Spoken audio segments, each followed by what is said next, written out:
time to glaze our fireflies. They're out of the kiln. If you'll notice, they're nice and hard, whereas before they were soft. We do still have to be careful with them because they're still kind of fragile. But so far, everyone's came out of the kiln without detaching on the wing, so that's great.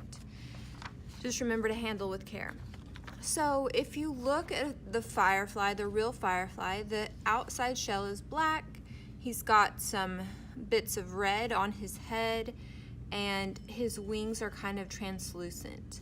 And then, of course, when they glow, they do glow a golden yellow color. So the glazes we have, sometimes a glaze looks like the color it's going to be. Like this is the yellow, this is the black, here's the red, and here's the brown. This one also is kind of like a brownish gray depending on how it sits on yours. You can see it's gray in the crevice there. And then sometimes a glaze is completely different after it comes out of the kiln. So this aqua color looks kind of pinkish, orangish. And this actually is kind of what I was thinking for the translucent color of the wings. You want to make sure that you're using a different brush for each of the glazes at your table.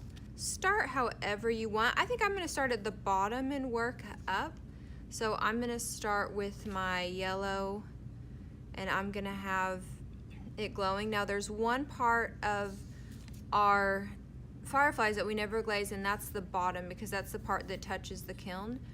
But you can go down a little bit if you want on your glow. There must be a scientific name for that, but I don't know what it is. The glow bug part. Then I'm going to choose the grayish brownish for the body, although it looks like it's actually more black. If you want to go more accurate, you can go for it with the black.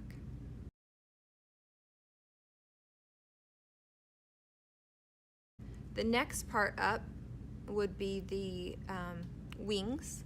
So I'm going to do that, the translucent color, the blue color, which looks pink.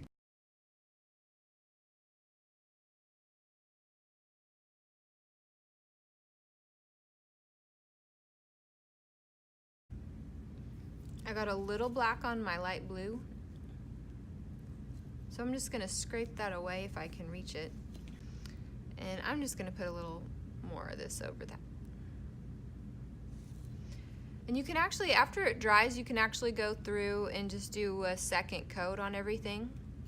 So I've been through once, and I'm just going to go back through, get it all a second time. I did forget the top of my head. So I think I'm just going to keep it the same brown color as the body, so I'm going to go back through and do that.